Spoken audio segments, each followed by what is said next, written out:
Hey folks, thanks for taking the time to watch another episode of Gamer Logic. Today we're reviewing a game that pretty much is a blemish on the PlayStation 1 releases of the Resident Evil games. And this is Resident Evil Survivor. It was unique from the other Resident Evils in a couple of ways, but that doesn't necessarily make it a good game. Now Resident Evil 1 through 3 was played through a perspective that you could almost say it was third person. Really it was a static camera setup with pre-rendered backgrounds and your character ran through them. The interesting thing about Resident Evil Survivor is the fact that everything is played for the first time in this series from a first-person perspective. So that was kind of new to the series, and that excited some people at the time when this game was released in 2000. Another interesting thing about this game was the fact that in the Japanese and PAL territories, this game was actually a light gun game. It wasn't on the rails where you had a predetermined path where you were automatically walked through. You could move around like normal, and you could use a light gun to shoot things. For the North American release, that was completely pulled out. Now, a lot of people say that Capcom did that to try to make the game more atmospheric, but what I remember reading previews about this game was that Capcom was afraid that they were going to get some flack for actually introducing the Resident Evil game and having the actual gun being pointed at the screen, because this was during about the same time when all these school shootings were going on, and kids were walking into schools with guns and shooting other kids, and mass murders were going on with that. So I think Capcom was actually worried that they may hit some flack because of that and decided just to pull it out completely for the North American release of this game. Now, with those elements in it and the fact that a huge element of it not being a light gun game anymore, really kind of sounds like a disappointing package. So does this game really have any redeeming qualities after that? Well, we'll talk about that in a second. At first, I'm going to talk about the actual storyline in this game. Play as a man who has no idea who he is, and of course he's wandering through this zombie-infested town trying to remember who he actually is and see if he can find any hints or details about what's going on in the city. Well, he learns about halfway through the game that he may be this individual known as Vincent, who is this commander of this umbrella facility and this actual city altogether. That he is not a guy you want to eat Christmas dinner with. He murders people without thought, and just overall not a very, very nice guy at all. So he's struggling to try to accept that he's this mass murderer and kind of change his ways as he's getting out of the city, and he meets these two kids, and these two kids are deathly afraid of him because he knows that he could possibly be this killer, or so you think, and he kind of makes it his personal goal to redeem himself to get these children out of the city and what ends up actually being an island. It's interesting that in future Resident Evil games everything always takes place on an island, like in Code Veronica and Resident Evil 5 at the end of it. But to get back on track here, that's kind of the main storyline with that. And I, of course, at the end of this video, after the logos and everything, I will discuss what the ending is, and I will show the ending. Because honestly, folks, by the time you're done with this game, you will really thank me that you could just see the ending and get the explanation for it. So that's the storyline of it. Let's talk about the graphics. Dark, muddy crappiness is the best way to describe it. The game is so dark that I actually had to turn up the brightness. I know they were trying to make it dark and brooding, but it ends up just looking very, very nasty. And when you turn the brightness up on the TV, the muddiness of all the cityscape and everything just comes out looking worse every time. So graphically, it's a very, very nasty game. It does not look good at all. Even the characters just seem to be missing something to them. Now, this was a late PlayStation 1 game, so you think they would have went out of their way to try to improve the graphics of some of these environments a little bit, but they just never did. Control.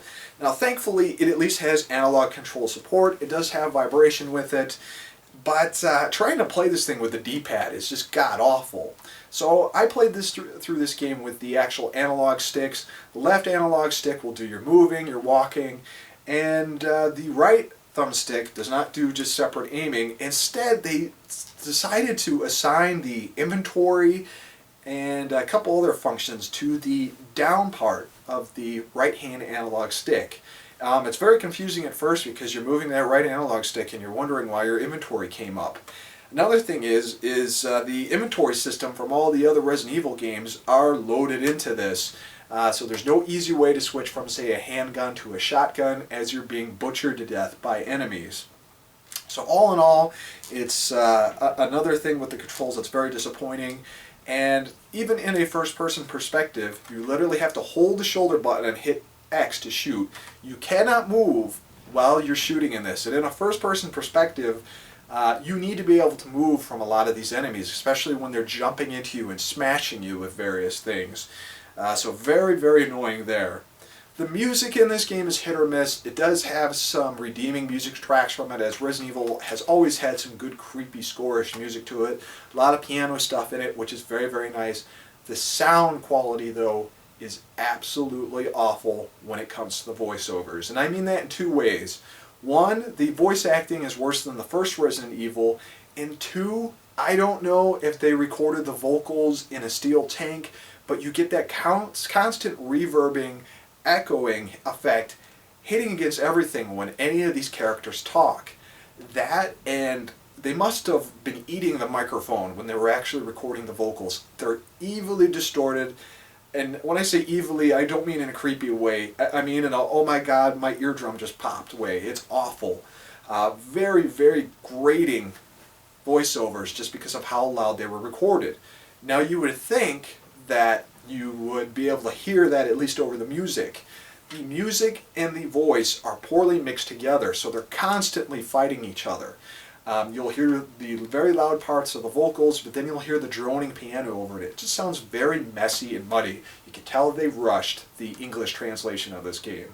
And to kind of show you a good example of the sound quality, I think I will run this clip really quick, the game with audio. Here we go. What? Vincent? It's me, your mother. My mother? Vincent, please, listen to your mother. I want you to leave Umbrella. I want you to stop performing those terrible crimes and just come back home.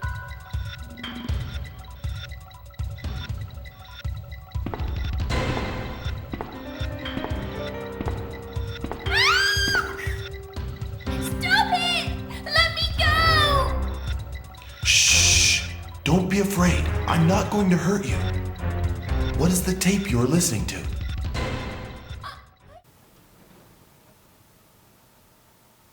Okay, so finally let's get into the whole gameplay aspect of this. Obviously it's from the first person perspective, and in a Resident Evil game where you can barely see anything, the graphics aren't that good, and you have enemies like lickers and other things that can just jump around and move at you extremely quick, the first-person perspective just doesn't work, at least in this game. You'll have lickers that'll jump and attack you, and they'll come at your feet, and you'll be trying to aim, and the camera doesn't go down fast enough. So you, at this point, have taken at least 2 or 3 hits. And this applies to a lot of enemies. Zombies will come out of nowhere, you'll walk into a door, and all of a sudden you'll be attacked from behind you. Well, the thing is, the zombie obviously came up from underneath the ground, or was laying on the ground, and popped back up. But because you have no full control of the camera, you have no idea of knowing. You just take the hit. And if you die, you can't save, you can't take a break, you have to continue, your continues are limited. It just becomes very, very irritating for sure. And the actual gameplay elements of this, it's very simple. You find a key, you open the door. Find a key, open the door. There may be a diary in there. There may be another weapon. There's no buttons to actually open the door. You just walk up to it, which can sometimes lead to a lot of confusion. There was one point where I thought I was walking out of this cafe, and somehow I ended up back in the cafe again, and I was wondering what the heck happened. It was just because I happened to be pushing up on the thumbstick, the character decided to go through the same door again. Very confusing. Also, when you come to actual pick up items, because there's no button to do that, you'll end up just kind of pushing against the item or pushing against the wall to actually grab the item at all. It's just very, very annoying, especially when you're being attacked by enemies and you want to get the heck out of there. Now, there's no real redeeming bosses in this game except for the end, and even at the end he's pretty lackluster. Just another tyrant, and the ending itself is nothing special either, which I'll discuss later. So overall, this whole game is just very disappointing, and the fact that you can't save it and you have to do it through one session, again, just brings down the whole thing. So if I had to give this game a 5 out of 5 rating, I'd be on crack. This gets a 1 out of 5 stars, easily the worst Resident Evil game I have ever played. Now, I haven't tried the one for PS2 yet, so we'll see what we're on with that one. But this is just awful. Looking at this thing, I paid $8.99 for it at Play and Trade a couple months ago. I don't know what I was thinking. I didn't like this thing the first time I played it, and now that I've played it more, mind you, I played it with a action replay to actually get through it because it was impossible otherwise. I do not enjoy this thing at all. If you're a Resident Evil fan, you got to have every Resident Evil game in your collection, then I guess pick this up. But please, please, please get it for cheap. Otherwise, it's not worth seeking out. This has been another episode of Gamer Logic, folks. Stay tuned after the logo for my discussion of the end of the game. Peace.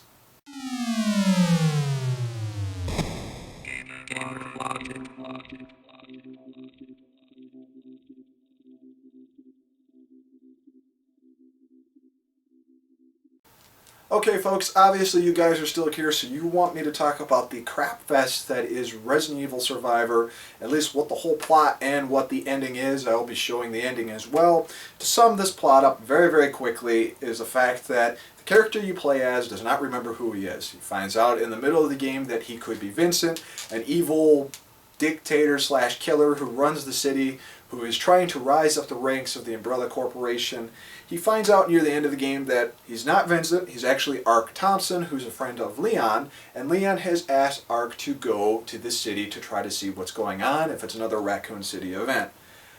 Ark and Vincent fight each other near the beginning of the game, right before it actually starts, and a helicopter crash is what makes Ark forget who he is in the first place. Now, Ark meets these two children. He does rescue them at the very, very end of the game, and pretty much the end boss is a fight with the Tyrant. You defeat the Tyrant after two different forms. You get in the helicopter, you take off with the children, you find out it's just another island, and of course the island blows up into smithereens like any good video game should, except this isn't a good video game. And as you're riding off into the sunset, of course the Tyrant's not dead, he's hanging onto your helicopter. So what do? You shoot two missiles off the helicopter into him and destroy the Tyrant. That's the end of the game. You can watch the ending sequence now. Enjoy, have fun, this game sucks. Peace, I'm out of here.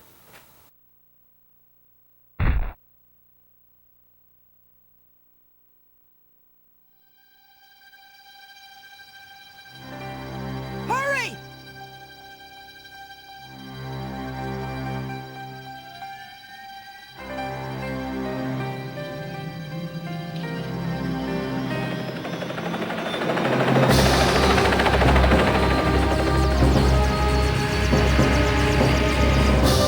Seconds to detonation. 9, 8, 7, 6, 5, 4, 3, 2, 1.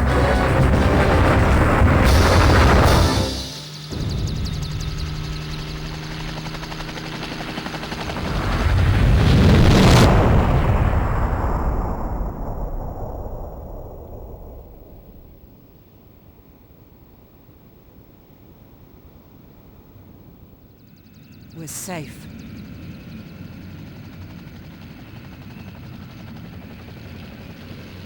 It can't be!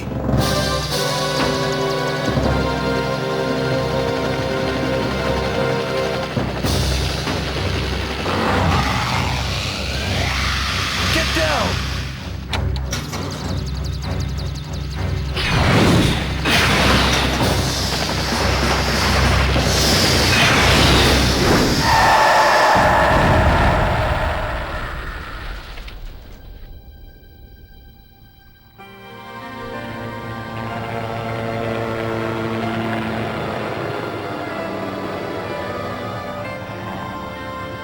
What are we gonna do, mister? Yeah. What are we gonna do? I don't know, but don't worry. We can fly as long as we have fuel.